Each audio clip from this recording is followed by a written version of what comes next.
question given है, let n is a non-negative integer, then the number of divisors of the form 4n plus 1 of the number दे रखा है आपको 10 की power 10, 11 की power 11 और 13 की पावर 13।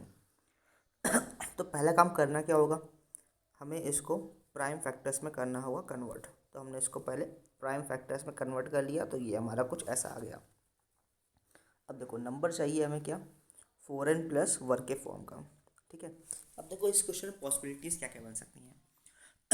पहली पॉसिबिलिटी तो ये बनती है कि आपसे पूछ लिया जाए फाइंड करो total number of divisors. Total number of divisors कितने रहेंगे, बिल्कुल सिंपल सा फॉर्मूला होता है 11 इंटू 11 इंटू 12 और इंटू 14, ये आ जाएगा टोटल नंबर ऑफ डिवाइजर्स।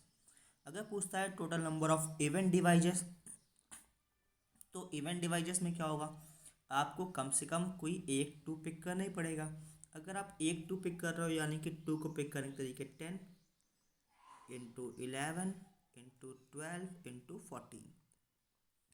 अगर आपसे पूछता है total number of odd divisors, इसमें कितना आंसर आएगा। अब आपको ऑड डिवाइजर्स निकालना है, यानी कि ऑड डिवाइजर्स में क्या होगा कि आप 2 पिक नहीं कर सकते। अगर आपने एक नंबर 2 पिक कर लिया है, 2 से मल्टीप्लाई होने के बाद सारे के सारे डिवाइजर्स जो भी आएंगे वो तो इवन आ जाएंगे। यानी कि अगर आपसे पूछता है find the total number of odd divisors, तो यानी कि आप फिर 2 पिक नहीं करोगे, तो नंबर ऑफ वेज कितने आ जाएंगे, सिंपली 11 इंटू 12 इंटू 14। तो ये तो हो गई वो 3 पॉसिबिलिटी जो बिल्कुल नॉर्मल थी, जो हम लोग करते आए बचपन से लेके आज तक। अब यहाँ बोला गया है number of divisors of the form 4n plus 1, यानी कि हमें वो डिवाइजर्स निकालने हैं जिनको अगर हम 4 से डिवाइड करें तो रिमाइंडर 1 आ जाए। तो कैसे फाइंड करेंगे इस प्रकार के डिवाइजर्स, जो कैसे करते हैं। तो देखो जाहिर सी बात है 4n प्लस 1 तो ऑलवेज एक ऑड नंबर ही होगा, यानी कि हम कोई भी 2 पिक नहीं कर सकते, तो कोई भी 2 पिक नहीं होगा। ठीक है, अच्छा अगर बात करें 5 की, तो देखो 5 की पावर अगर आप कुछ भी करो, ठीक है, बात करेगा 5 की, तो अगर आप 5 की पावर कुछ भी करते हो, 5 की पावर n, तो ये नंबर जो होगा ना वो ऑलवेज हमारे पास डिविजिबल होगा। इसको जब भी आप डिवाइड करोगे 4 से तो ऑलवेज 1 रिमाइंडर आएगा। करके देख लो, जैसे कि 525 125 625, सबको अगर डिवाइड करोगे ना आप 4 से तो ऑलवेज 1 रिमाइंडर आएगा। इसका एक सिंपल सा फॉर्मेट रहता है, जैसे कि अगर आप 5 को डिवाइड करते हो, ठीक है, 4 से, तो रिमाइंडर कितना आएगा 1।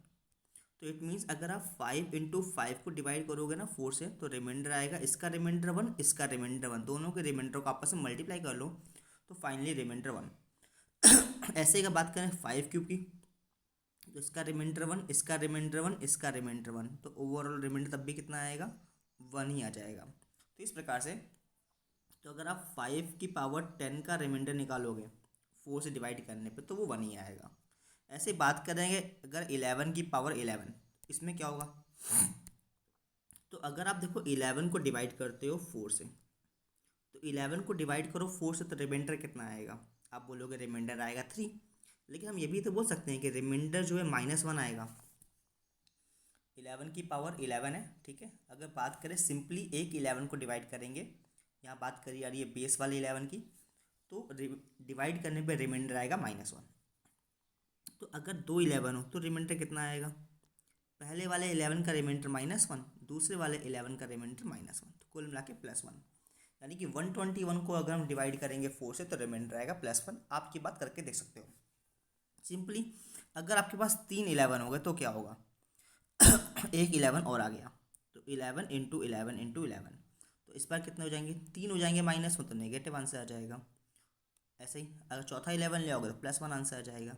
यानी कि अगर आपको 11 की पावर 11 से अगर आपको 1 रिमाइंडर निकालना है, तो इट मीन्स आपको नंबर ऑफ 11 जो लेने पड़ेंगे वो आपको इवन नंबर ऑफ टाइम्स लेने पड़ेंगे। अब बात करते हैं 13 की। 13 वाले में क्या होगा, देखो 13 वाले में क्या होगा, 13 को अगर हम डिवाइड करेंगे 4 से तो रिमाइंडर आता है 1, यानी कि 13 स्क्वायर का डिवाइड करोगे तब भी रिमाइंडर आएगा 1, 13 क्यूब का रिमाइंडर डिवाइड करोगे तब भी आएगा 1।